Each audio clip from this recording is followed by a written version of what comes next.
everyone. I'm Brian Bates, and I trust Google Maps without questioning it. West on.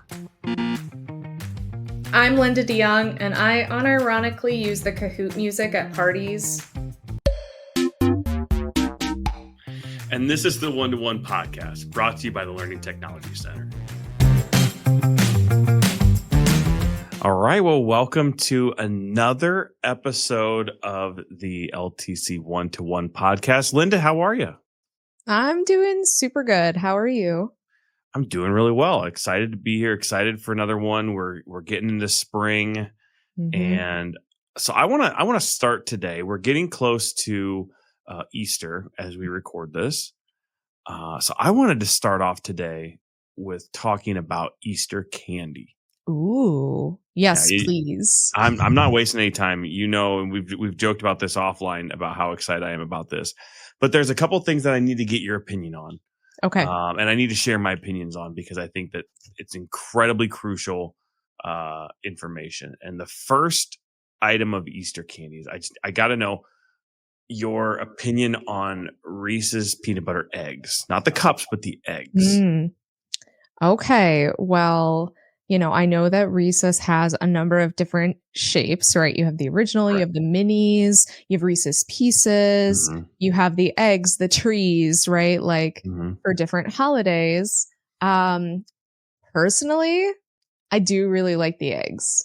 I do. There's something about them that are very satisfying. But I know that you like absolutely need to talk about the eggs. So I'm going to let you talk about the eggs. Hands down. And I want to just say how much I appreciate how right you are, because the egg is the elite shape. It is, of all the holiday shapes, it is the best. There's something about the chocolate to peanut butter ratio in those. It's phenomenal. If you had to rank the rest of them, it goes, to be honest with you, until recently, I would have put the Christmas tree second. But they've changed as times get tough and they shrink them down a little bit. I'm going to have to change that out, and we're going to go pumpkins number 2. Oh, then trees at the 3rd. And then there's hearts. You don't see them very often around Valentine's Day, but they do have some heart shapes. They're just not great. They're actually end up being too small, but honestly, that's the correct ranking. And I hope everybody listening believes the same thing. It goes eggs, pumpkins, trees, and then hearts, and then everything else. I've actually looked up before, and there are a lot of people, because, you know, Reddit, everything you read on Reddit is true. And there are people that talk about on Reddit, you know, that the reason why, their theory, and I agree with them, is that they're fresher. Like the chocolate's a little different because they're fresher because they're made for the holiday time. So like they're putting them out and they're getting them fresher. And so there's that. There's also some people that when you look it up, they'll say that they believe that the peanut butter is a little bit different. Like there's a little bit of a different formula or recipe or whatever for the peanut butter filling for those different shapes versus your traditional cup. So I'm all in on the Reese's peanut butter cup shapes and their holiday shapes and all that kind of stuff. I'm sure you're not as not as deep into that as I am, but that's where I'm at with those. I'm just imagining, like, you know, 50 people on r/Reese's that are like sitting there with a pin board going like, oh, what is the best shape for Reese's? Like, and just formulating what the best Reese's shape is. So I'm glad that you consider yourself one of their number, Brian. Yeah. And you know, the thing is it's a lot like anything else on Reddit. There's a lot of less than civil discourse about who's right and which shape is the best. But at the end of the day, it's really the eggs. That's what's got me excited. Now, I will also go, and I want to get your take on another. This one's not as well loved, but a controversial Easter candy, and that is we'll go to the jelly beans. I love jelly beans, but specifically, I love jelly beans too. And honestly, I think that they're like the traditional jelly beans have just gone. They've gotten bypassed by like the Starburst ones and all the other different Jelly Bellies, all those great ones. Yes, but the original jelly beans. The black jelly bean, the black licorice jelly bean. What are your thoughts on those? I'm not going to lie. I'm a hater of the black licorice jelly bean. And it's not even that I don't like licorice, because there are forms of black licorice that I do like. It's that it doesn't it's like artificial licorice. It doesn't actually taste like licorice. It tastes like if you like distilled licorice down into a chemical substance and then you put it in a jelly bean. And it's like, even when you eat it, it feels like it kind of just like goes into your palate and into your nose in a way that feels like chemicals. And I'm like, I just don't like it. It's just not for me. Now, the grape jelly bean, that's where it's at. I know that's also controversial.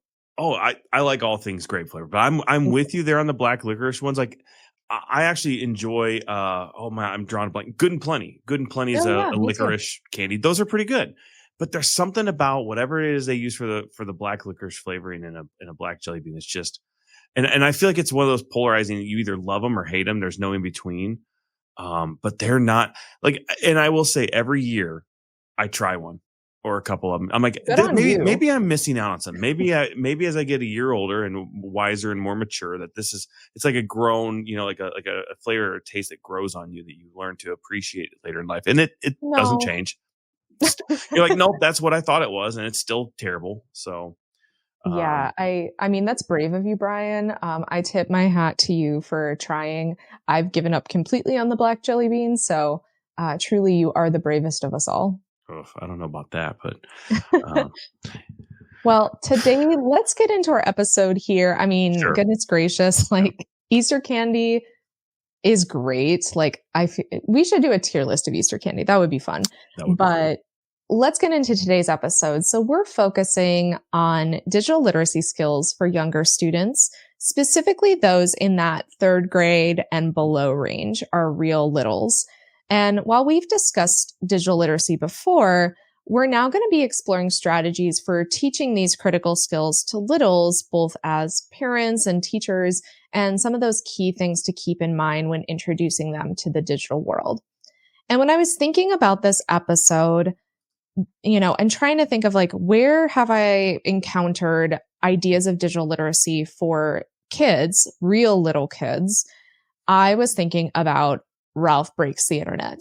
Mm-hmm. And you remember the original Wreck-It Ralph, right? You got the two arcade video game characters, Ralph and Vanellope, and they meet up on this quest as Ralph attempts to change his story from a villain to a hero.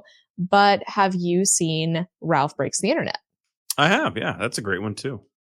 Yeah. I mean, it's a really good sequel to the original. And so I'm just going to go over kind of what we see in Ralph Breaks the Internet, for anyone who's listening and you're not familiar with it. So in Ralph Breaks the Internet, Ralph and Vanellope venture into the internet to save Vanellope's broken arcade game. So we've moved past the arcade game. We're now in the World Wide Web.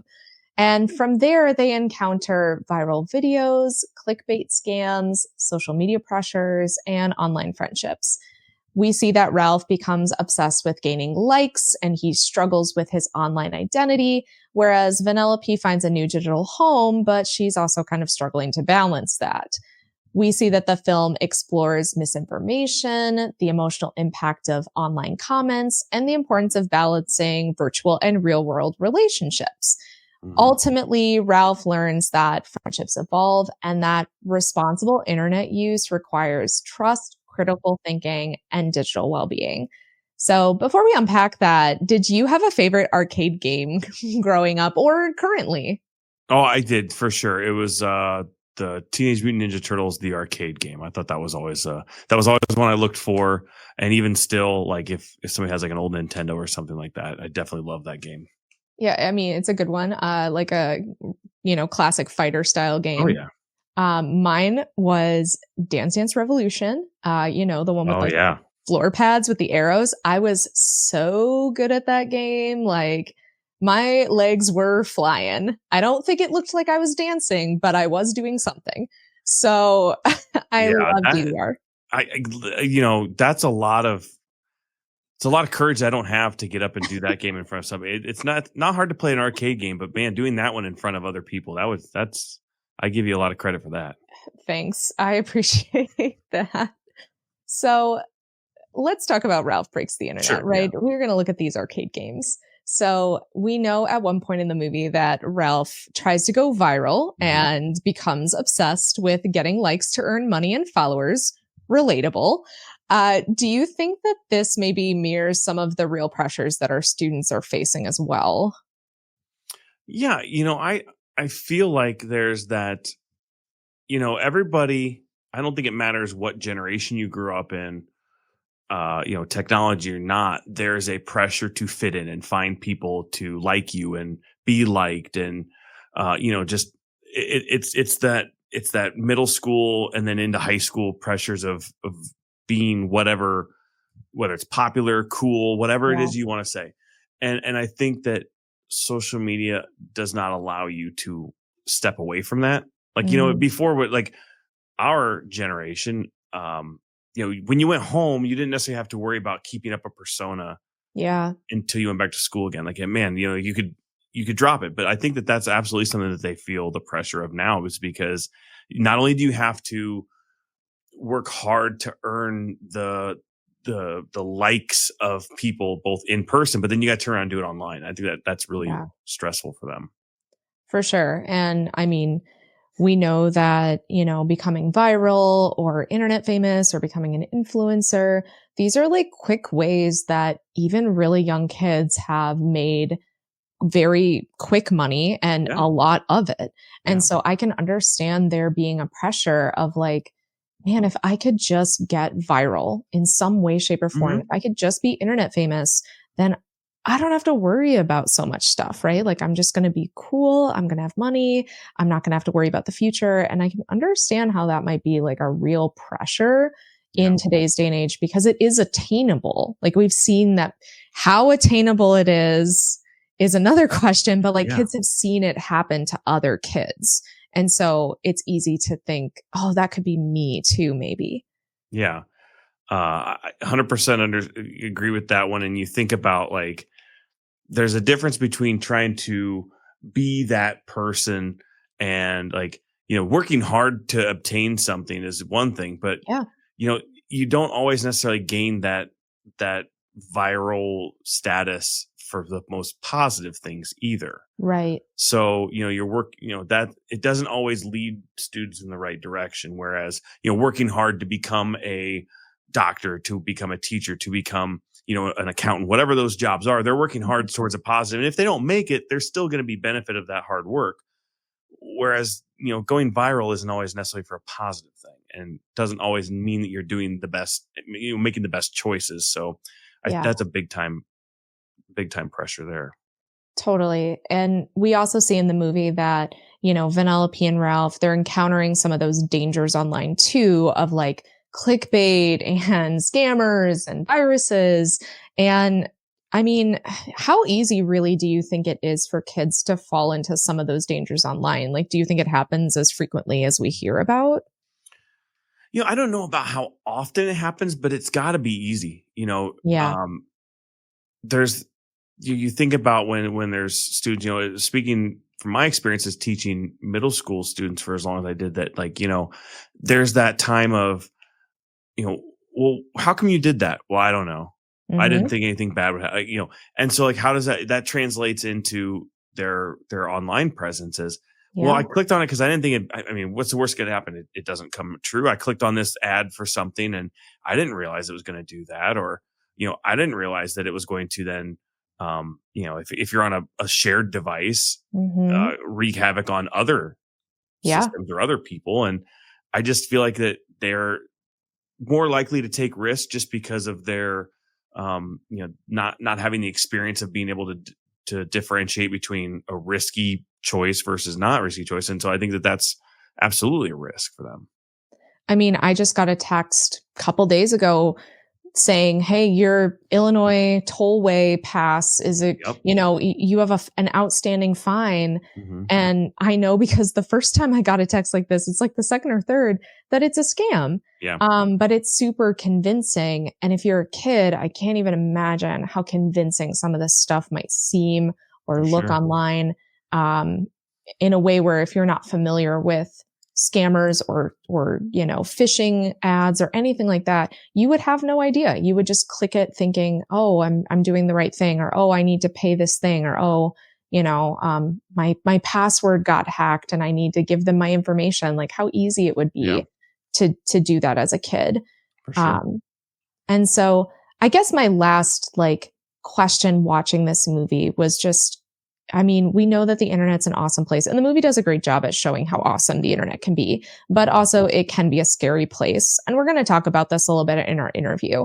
But what, briefly, do you think we could do to teach kids to help navigate this difference between how scary it can be, but also how cool and awesome it can be? I think asking questions, asking questions when you're not sure if it does seem too good to be true, or you're not really sure if this is, it doesn't hurt to ask. And then, at the end of the day, if it is too good to be true, or if it's something that you can't easily see that, oh yeah, this is for sure something I'm supposed to be doing for school or something like that, then maybe it's not the best thing to do, and wait until you have a better understanding of what you should be doing. So I don't know. It's a hard question. I'm hoping we find out more about that in our interview today. Well, speaking of, do you want to get into it? Yeah, let's go. All right. I am excited for our guest today. Today, we are joined by Carrie Rogers-Whitehead. She is the CEO and founder of Digital Respons-ability, a mission-based company that teaches tens of thousands of parents, students, and educators on digital citizenship. Before starting her business, Carrie worked in libraries for a decade and was the 2013 Utah Librarian of the Year. She continues to work and train libraries nationwide, particularly on the subjects of neurodiversity and technology. She's also an author of 7 books. Her 8th, a parenting book called Technology for Littles, will be released April 14th of this year. So, Carrie, welcome, and we are excited to have you here. Thank you, Brian. Thank you, Linda. Awesome. Well, why don't you go ahead? I read the formal introduction. Why don't you go ahead and tell us a little bit more about yourself? Yeah. So, and I'll start by saying I'm a parent. Don't know if you, Brian and Linda, are you parents or So this is a book. It's kind of a little labor of love, because I felt like it was missing a lot from the conversation, right? We focus on these areas of digital citizenship, like what I do with digital respons-ability on middle school, right? But we know that technology is getting at younger and younger ages. So I actually tried to get this book out 2 to 3 years before it found a home. So it's really nice to see it go through this journey and get this out, because I'm a parent myself and navigating this, and I am learning, and I am writing too. So glad to have that. I teach a lot of parents and they teach me. And I think that we all learn from each other on this really big, tricky topic. Well, before we start our actual interview, we like to get to know our guests a little bit by usually doing some sort of game with them. And I was wondering if you would be down to play a game today that I like to call Future Fossils. Do you think that you'd be down? I love games. I have no idea what that's about. I am going to be a future fossil, if that's what that is referring to. So one day. Yes. No, it's going to be great. I'm excited. So let's go ahead and get into it. So I want you to imagine that it is 1,000 years from now into the future, and future civilizations are digging up the remains of our culture. I'm going to give you 3 options of artifacts that they find, and I want you to pick the one that you think will be the most fascinating archaeological discovery. How do you think about that? Sounds great. All right, let's look at the first 3. So I have AirPods, fidget spinners, or a QR code. I think the QR code would be interesting, because I think it's going to be like a hieroglyphic or something, except there's no Rosetta Stone to figure out what it actually means. And it's going to really perplex people one day, but we'll see. When Brian saw this for the first time, he said the same thing. He was like, it's going to be like hieroglyphics. Yep. How do you even translate what that is? Because you're missing the thing to make the thing. Like, are we going to have a laser disc machine? Or when I was at the library, we actually still had one of the typewriters that had the ribbon in it. And eventually we ran out of the ribbon. So you have these things that don't have the tools to translate the things anymore. All right, let's look at the next 3. So I have a Taylor Swift CD, a Stanley tumbler, or a Funko Pop figurine. Well, I think they would know Funko Pops because we're going to have so many of those over time because they just keep proliferating. They're going to be like, oh, it's another one of those. So I'll go with maybe the Taylor Swift CD there because they're going to be like, this is very shiny. I wonder what it does. Yeah. Like when you think now, the younger kids are like, what? They don't handle CDs as much. They do. Very true. A selfie stick, a pop socket, or a drone?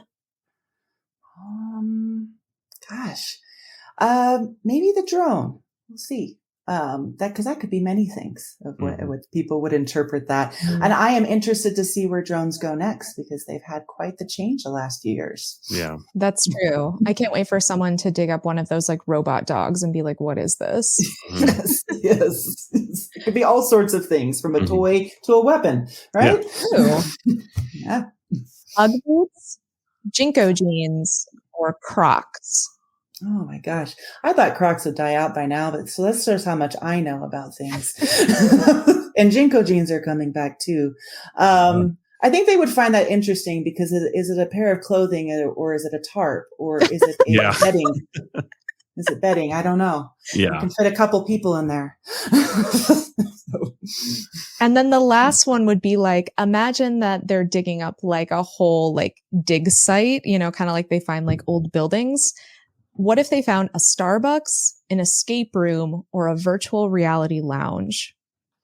Well, the virtual reality lounge would be boring, so they probably wouldn't know what that would be because there's not much there. The Starbucks would be the most interesting piece, and they would wonder, like, did we worship some mermaid goddess one day? Who knows? Because everything is stamped with that.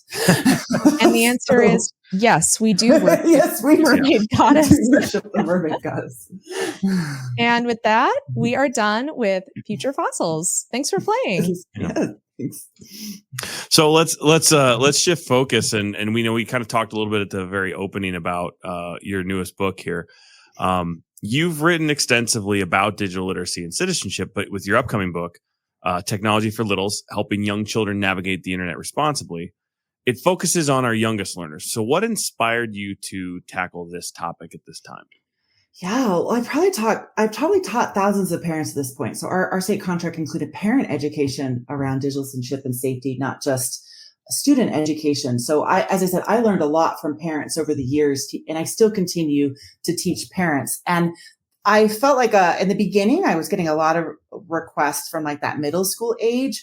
But like parents are like, this is happening younger and younger. And I serve on the Internet Crimes Against Children's Task Force in my state. And what I'm hearing from the people who kind of work on the dark side of the internet is that they want this younger too. Because what they're seeing there's a lack of that knowledge at these younger ages. So it was, I said, I tried to make this book happen a few years. I found a home and I'm excited to see it out. But I know that from the feedback from parents, from law enforcement, from educators, is this need for something younger because, yeah, I mean, they're online before they're born at this point. And we're in an interesting space as we have this emerging technology, but sometimes the foundational digital literacy skills are missing. So it's like this weird mix. My kid, for example, knows the basics of coding, but is struggling to type. So we're in this interesting space with our younger kids, especially around when they have device adoption and how screen time is all over the place at the younger ages. And it's a fascinating and sometimes challenging place to be as a parent of you have a lot of different opinions, a lot of different strong emotions on this topic. And so I wanted to kind of cut through some of the noise, be able to provide some feedback I've heard over the years and kind of look at some of the latest research to bring this book to life. So like you said, Carrie, it's sometimes hard to like teach these skills to our youngest students and with parents, our youngest, like toddler age, even younger than that, because they're getting devices so early. We know that schools often don't introduce digital literacy until third grade, but like I said, they're engaging with it much earlier than that. So why is it so important that we start teaching those digital literacy skills as early as like the toddler years, both at home and at school as well? Yeah. And that's that disconnect, right? Is you can have a third grade student with a lot of experience on their own phone, and you can have someone with like very, very little in the same classroom at the same time. So honestly, I encourage a lot in the book of how parents can teach these skills, a lot by modeling the behavior that we want to see and creating digital norms, digital routines that start at a younger age that can help those teachers, especially the upper elementary school grades, when they have a whole range of, you're dealing with a lot of range in their bodies and their brains, and then you got the tech on top of it. It will make teachers' jobs easier, but part of it is related to the digital divide. And I know that you've talked about this on the podcast, is that there's that gap in learning, and it builds, and it's a foundation that builds to other things. If you don't have one skill, it makes it harder to understand the other skill. And it's particularly with our students, with how easy and simple user interfaces are, they might be missing some of the foundational skills of how things work and how they connect and what are the words for those things and how it all fits together. We've made it too easy. I don't know about you, Brian and Linda, if you remember when you were a kid, you're like, my parents can't help me. I have to figure this out and take it apart. Mm-hmm. And then there's that, technology has shifted. So they're not learning things the same way that we did. And they might not be getting it until third grade, as you said. Yeah. It's funny you mentioned that, because I'm thinking about how, helping my parents understand, I know when I grew up, the most important thing when you were doing something on the computer for schoolwork was you better hit save. You better be file save, making sure you're saving it, doing all that kind of stuff. And I remember having to learn and, the hard way for that stuff. But then now it's I teach my parents, well, no, you don't actually have to save really anymore. Everything pretty much auto saves for you. And so that's a big shift when you don't even have to think about how to save. And so but we take for granted why we don't have to anymore, because cloud-based versus, on your device. So I could go on, but when you said, you may remember as a kid, that's what I think of as the learning curve of, whoops, I didn't save before I closed it. So yeah, things just work differently, and you have to learn how to use those things. There's generational differences there too. And we have Gen Z with our youngest kids all the time. We got our millennials and Gen Z. And so you have this interesting mix of generations that have dealt with technology different, but also the same. In some ways. A millennial might have a phone in high school just like their kid gets their phone in high school, but it's a different type of device. What do you think, Linda? Does anything come to mind when you say that? Well, I'm in the millennial gen, and so I think millennials have a very a perched perspective on this, because we do kind of remember that time before the handheld device, when we had the computer in the kitchen or the living room, the big box one. Mine was a Gateway. And, then it was the quickest acceleration to laptop, to tablet, to smartphone, to BlackBerry, to smartphone. It was very quick. And so we navigated all these different technology landscapes. And then I look at some of my friends who are solidly Gen Z, and they had completely different experiences with tech in some ways, but completely similar ones in other ways. And then of course we have Gen Alpha, even younger than that are growing up in a time where they don't even remember devices not existing. They've always had them. So it's interesting to see, even in the last what would have been 50 years or so, how much difference there's been in 3 generations. Yeah. And that makes it hard for teachers and parents to navigate, right? Because what you learned might have changed. It's different. But I always try to go back to the basics with parents when I do parenting classes. I'm model the behavior you want to see, provide an example, narrative parenting, talk. So because it can feel overwhelming. So I was let's just take it down to some of the basics. And some of the basics still remain the same despite all the technology changing. You're mentioning there some of the different, some of those basics, some of those things that you always go back to, the modeling, things like that. This book is full of hands-on tools, songs, interactive strategies, different things that parents or teachers can use. So could you share one or two of your favorite examples, something that's simple that parents and teachers can use right away to introduce a key digital literacy skill or something like that right away? Well, I'm glad you mentioned songs. I love songs. I did preschool and toddler and baby story time for years and years. And I have no shame anymore. My little teapot, I'm doing dancing. I'm doing all of it on the stage for years. But so I do that. And we're encouraged to do that because that's how we learn to read. That's how we remember things. Mm-hmm. You probably still remember like the jingles or things that you learned as a kid about, like, my very excellent mother, like the planets or the whatever it is. So I really encourage, and I have songs in the book. Some of them we've adapted from fun story time songs to help teach those digital literacy skills. I really encourage singing a lot. You don't have to sing well. That doesn't matter. It doesn't matter at all. That's good. But having something with the rhythm, with the song, especially our littlest ones, they hear the higher pitched sing-songy voice. They can actually hear it better. They follow it better, and they remember it better. So I encourage that, and just that conversation piece. I mentioned in the book some, because a child's first interaction with technology is often entertainment. Let's be honest. They're not doing a spreadsheet at 2. They're playing a game or they're watching something. Yeah, I know. Right. Like they're not doing work. They see a video, they see a game. That's usually the first exposure. And so as they're learning, especially our littlest ones, they're probably thinking that their parents are basically playing games all the time. Like, think about that. Wow. They're on Mom's on Cocomelon again. Wow. What is she doing? I'm hungry. Where does she go? Like, think from a perspective there. And so this goes back to that conversation, is they don't know what the devices are for. They just sometimes see them as you really don't start working on devices, I don't know, 2nd, 3rd grade. Like it doesn't shift as much into educational or work until an older age. So talking about what you're doing, narrating what you're doing, and showcasing other things, because what you don't want is a device to come between you and that parent-child interaction. It's that serve and return. It's how we learn literacy. That's how we learn social skills. It's so good. But if your kid's like, wow, I guess they're playing a game again and not talking to me, or not making eye contact, or not paying attention to me. That's the thing I also would really emphasize. Sing and talk, and don't let it be in between. Yeah, it's kind of funny and very timely. I have a 9-year-old daughter. Shout out Blair. She'll be happy when she hears this.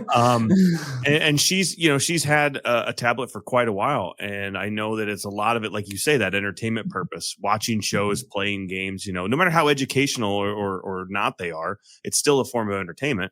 And she just recently started. It kind of came from, she would take pictures and she learned how to edit and like put text on them and things. And then it's turned into, now she spends a lot of time creating stuff on Canva. So I'm starting to see at 9 years old a shift from, just using it just to look at and watch shows and play games, to now, oh, this is really cool. I have an idea for something I want to make, and using it. So that really kind of hit home with me as you were explaining where the shift happens from entertainment to actual work.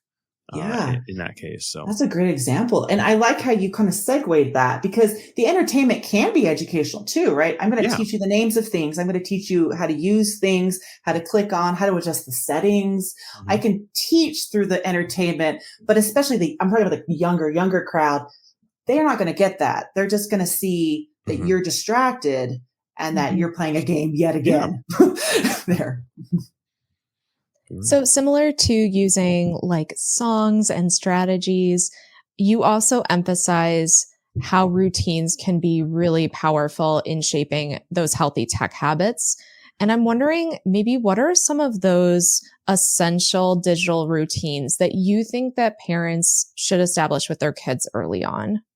Yeah. And thank you for bringing that up, because routines are not just good for our technology skills or digital literacy skills. They're for safety, right? If I know what to expect every day, I feel safer just navigating in this world. I'm a tiny little person. Everything's big and loud, and that people are telling me what to do. But I know that this happens at this time and this happens at this time. And there's like that structure, that safety that the kids need. We all want a little routine. I don't know, when you get off your routine, it just throws you off, let alone if you're 4, right? Like, are you describing me? I mean, travel's fun, but then you're like, I'm discombobulated. What do I do today? I have to catch up. I'm all confused. Like, kids are the same way.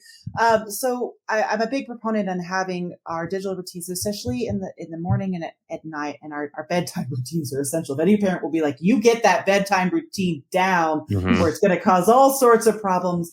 But technology interrupts our bedtime routine a lot. So I emphasize a lot of sleep in the book. book. I talk about different types of apps and sleeps and structure on that, because that is a structure that can fill out your whole day. Like, we're going to work this around the sleep.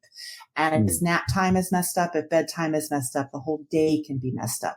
So when are devices allowed? When are they not allowed is like basically the questions. And every family might be different. The parents might work different hours. The kids are involved in different things. So I don't want to tell you exactly what time you shouldn't have a device, but I do want to tell you that you need to put those devices away as we go on our bedtime routine and get that sleep, because that really impacts those kids. And just a little follow up here as well. A lot of our listeners are teachers. And although, they aren't interacting with kids at the very youngest ages in the way the parents are, do you have maybe tips on how schools could like reinforce digital habits, both maybe in the classroom and also just as like a building wide or a school wide level? Yeah. And I've had a lot of parenting nights where all the ages of the kids were brought, because often there's multiple kids, right? So if you have a second grader, you might also have that preschooler at home that could benefit from some of that learning and that second grader or those routines there too. So in terms of digital literacy, I'm always like, short reminders constantly, right? Like, we're not going to just do this once a year. We're going to have like Tech Tips Tuesday, or we're going to have this, and we're going to invite the whole family out to these things so we can all experience that. But I would also add for schools is this, and this is feedback I hear from parents, and I can say this as a parent too. I had like 4 different communication devices or methods coming at me through pretty much all events, right? 4 to 6 roughly. I had apps, I had a newsletter, I had an email. And in some ways, like, I get that, like, they're trying to hit me, but it did feel a little overwhelming. So can we streamline our parent communication? Because it was often teacher specific. I had some teachers using this, I had some teachers using this. And I'm just like, I don't know it's a lot. So how can schools model the communication they want to see and keeping it and being respectful of parents' time, because that's related to digital routines, right? I'm not going to check email at this time. I'm not going to do this at this time. Well, maybe I shouldn't be sending out random messages, and I would get some late at night. I get that the teacher's like, I'm done with grading and now I'm going to send this out. But I'm just like, I'm being hit at it from parents at multiple angles and multiple places and multiple times. And that's hard. Right? Digital communication can be overwhelming for parents. So that would be advice. And I'm hearing that from parents too. They're like, too many things. Yeah. That's a great point, because when you think about it, each teacher or whoever it is that's in the building, whether it's coming from the office, for like updates and things like that, and then classroom, whatever the classroom teacher's using, there's different platforms, different modes of communication. And it's kind of one of those, okay, I know I got a message about this. Was that from my email, or was that through something like Google Dojo Classroom? Or Mind App or this or finding kind of having a centralized or a streamlined approach is, I'm sure, would be beneficial for both educators and I hope I'm not critical, because I appreciate the teachers trying to communicate, but it just sometimes got lost. I feel like if there's too much, I'm not hearing what the school has to say. That makes perfect sense. I guess the intentions were great. Intentions are good. Like, I don't think anybody would be upset being more informed about what's going on in the classroom or in the school, but it's just the way that it comes at you in different ways. That's something I hadn't thought of, and I think that's great. Kind of following up with that, as far as like how teachers can communicate with parents. You're talking to a lot of teachers who are getting questions from parents about using tech at home. I can imagine that's probably a difficult conversation to have, and how to navigate that. So how can teachers navigate having conversation with parents about their child's tech use? Whew, that's a big one. I've done a lot of parenting classes, and I've said this before. I feel like it's kind of like therapy, because there's such strong emotions, and it can be a bit of a minefield, because and I can say this as myself as a parent, you're biased. Okay. Right. You're a little defensive about things, because a feedback on a child, it kind of can feel like feedback on you as your parent. So you have to tread very, very carefully. And with the youngest, it's even more, because there's a general more consensus that, hey, as a middle school, high school student needs to learn these skills. but there's less of a consensus on elementary. There's even laws and rules. We have bans. We have a lot of this going on. There's a patchwork quilt right now of policies, especially around the younger ages and screen time.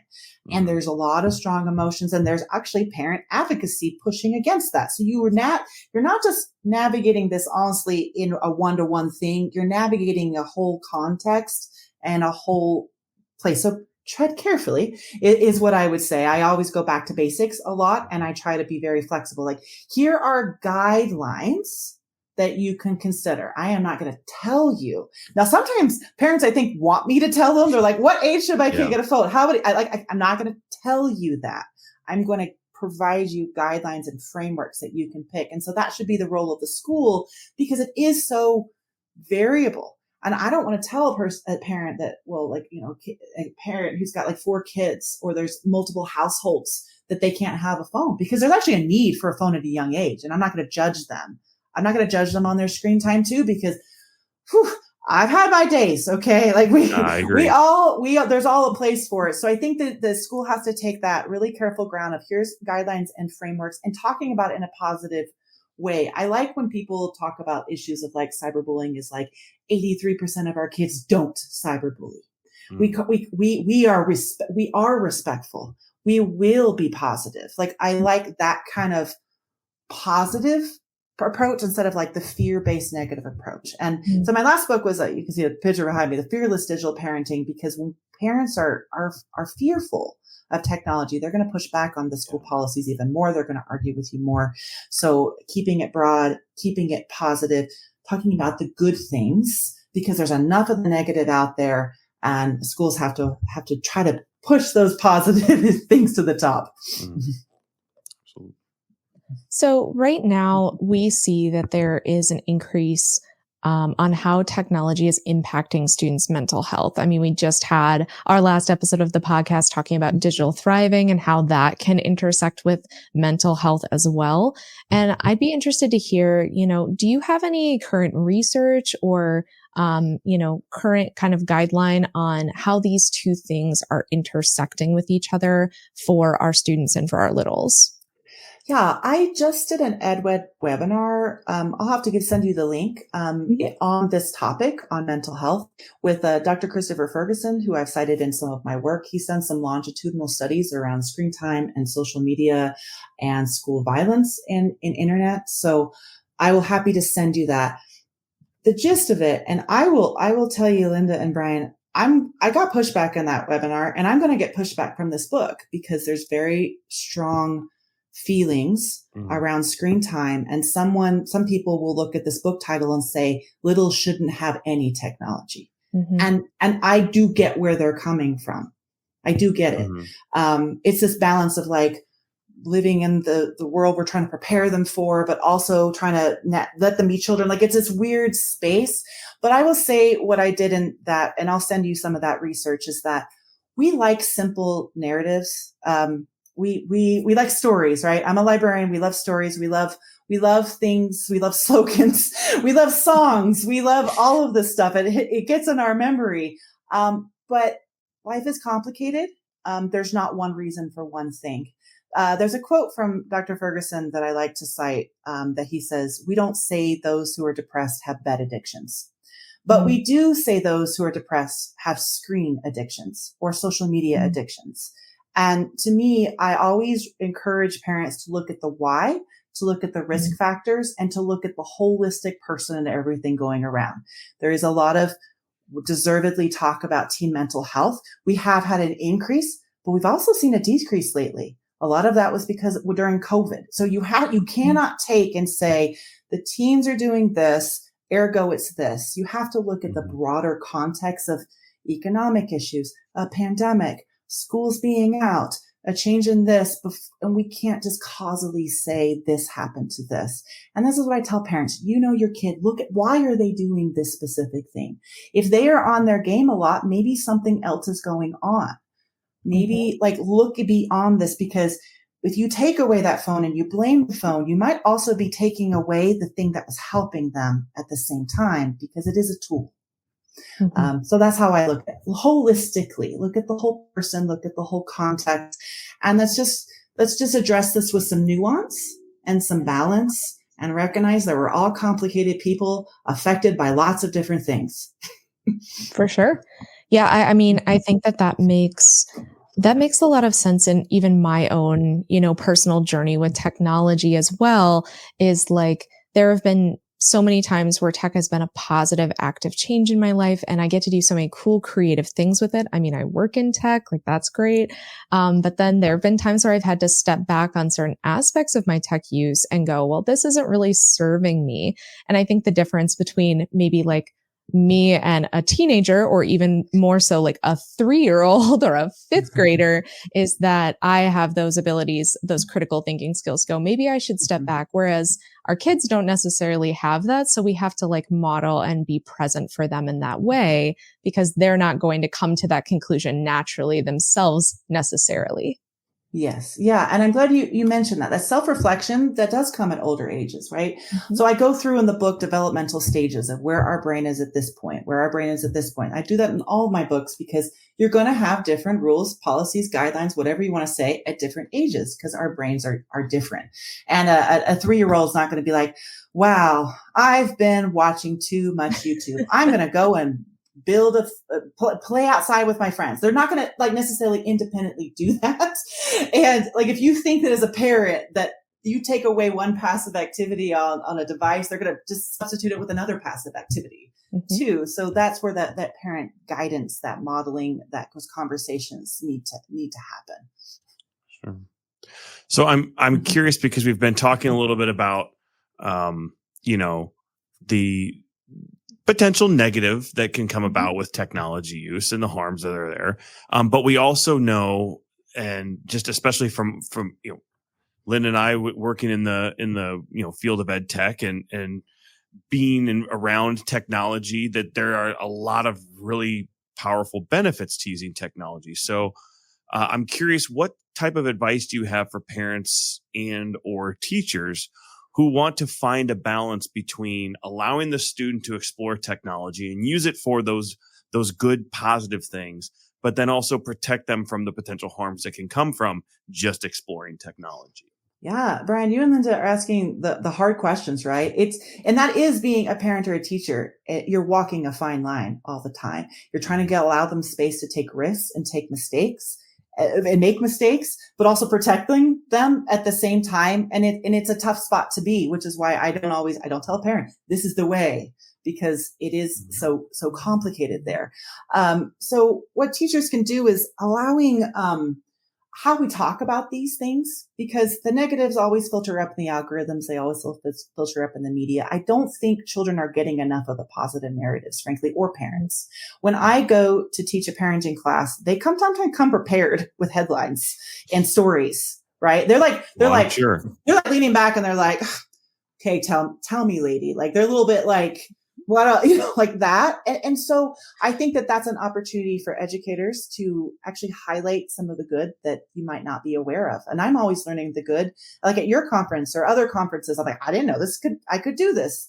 And how would you know sometimes? Because we don't, as adults, play with tech the same way as kids do, where we can discover some of those things naturally. So how we talk about technology as parents and educators really makes a difference. And then do it with your kids. So I literally have written chapters and chapters and talked about screen time. But if you go to my living room downstairs, I have 2 big television screens in my living room. We play together. We dual screen it as a family.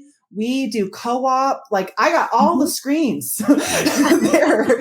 So like play, right? Like play together with your kids. So we do a lot of those group activities, and that makes it easier for your kids to talk about technology when they see you doing it with them. It's not like that. My kid does this and I do this. Well, there's a lot of things we can do together. Well, we're almost at the end of our time together. Sadly, I feel like we could talk about this topic for so long, but we do like to end every one of our episodes with a little bit of a challenge. So we provide you kind of a scenario that a teacher may face in their classroom and give you some time to think about it. And then you respond with kind of what your, advice or what you think, you would tell this teacher. And of course, we encourage our listeners, as always, to follow along and maybe think of ways that you might address this challenge in your classroom or in someone else's classroom. And so what do you think? Are you feeling up to doing a challenge today? Oh, I have gotten a lot thrown at me over the years by parents. Like I got this. I'll get some stuff thrown at this book. You are teachers. You get stuff thrown at you. You got this. We all got this, right? All right. All right. So I'm going to read you the scenario. We'll give you about 30 seconds to think about that, and then we'll come back and see what you have to say. So here's the scenario. A teacher overhears a group of young students mimicking phrases and behaviors from a popular online game or social media trend. While the students are clearly excited, some of the language they're using is concerning, possibly inappropriate or unkind. It's also clear that they really don't fully understand the meaning or impact of what they're saying. So how could this teacher address the situation in a way that helps the students understand digital responsibility while still remaining age appropriate? So like I said, we're going to give you just a moment to think about that one, and we'll see you after the break.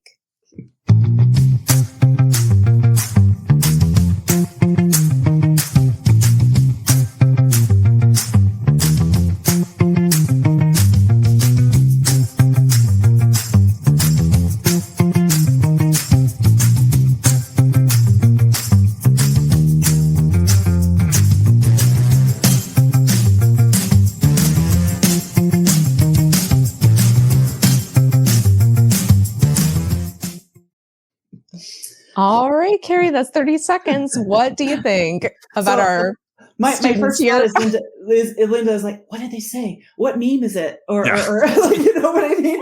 But then I'm like, it doesn't matter, right? It doesn't matter if the larger issue here, is the distraction, is disrupting other students' learning, is like reading the room. This is the word I'll use with my kids. Read the room. What are they doing? What are you saying? What's going on around you? So yes, although I kind of want to know what meme it is because I might know it. I think that is a large, besides, I don't think it's a lot to ask for parents and teachers to know every single online joke because that moves fast.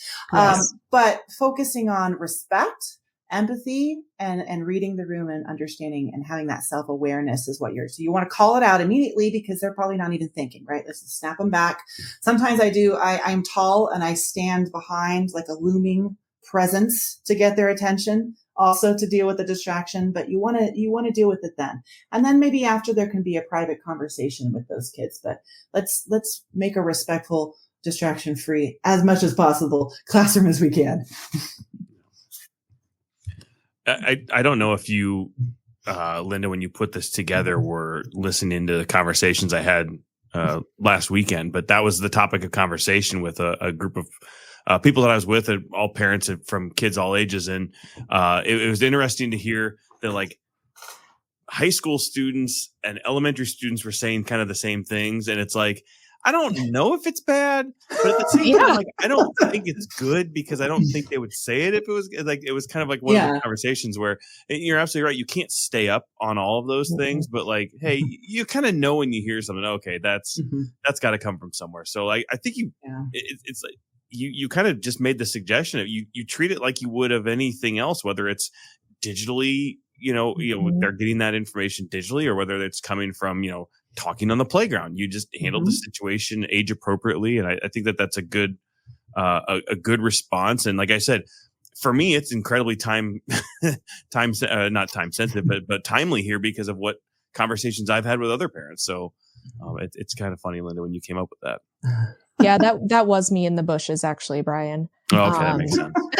Makes sense. I mean, the internet is the all room. I'll say it's condensed everything. My kid knows all the Backstreet Boys songs for some reason, but because it's all in one place, like all pop culture is condensed, and which is kind of fun because then you can kind of be the cool teacher. You're like, I know exactly what you're saying, but it's an interesting space that we're all in right now for sure. Yeah. All right. Well, we're going to go ahead and wrap up, I guess. It's been a great interview and it's a great conversation. Where could people find you if they want to learn more about you or connect with you? Yeah, so you can go to Digital Responsibility's website. It's respons-ability.net. Often happy to reach out to you. Carrie Rogers-Whitehead is my name, and I sent you all a discount code. So the book is going to be out here soon. If you want to dive in deep, there's a 30% off family and friends discount code I'm happy to share. And I love to talk with parents and educators. As I said earlier, we're all going through this together. I rely a lot on other people and their experiences and their knowledge. And so I love to talk. I love to connect and to continue talking about this big topic.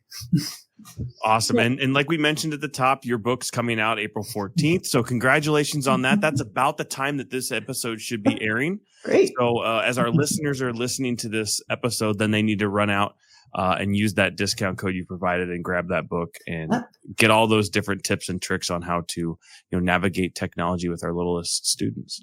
Yeah, thank you. It's Technology for Littles with Roman and Littlefield, but you can also buy it on Amazon and other different sources. And we got the discount code RLF and F30 to help you out. Well, thanks, Carrie, so much for being here with us today. It's been a pleasure, and I'm so happy we got to sit down one-to-one. Thank you. Yes, thank you. All right, everyone, that's it for today. We've got a lot of things going on in June coming up this summer. So join us for CSPD Week, which is focusing around computer science and STEM education, Summit for our IT staff members out there, and the LTC Gives Golf outing, a great way to raise money to support scholarships for tech mini grants while putting it on the green. That'll be coming up in July. So visit ltcillinois.org/events for our event calendar and more information on all of our summer programming. And if you just love the sound of Brian and I bickering over Easter candy, consider subscribing or following the One-to-One podcast. All right, Linda, we'll see you next month where we're sitting down one-to-one.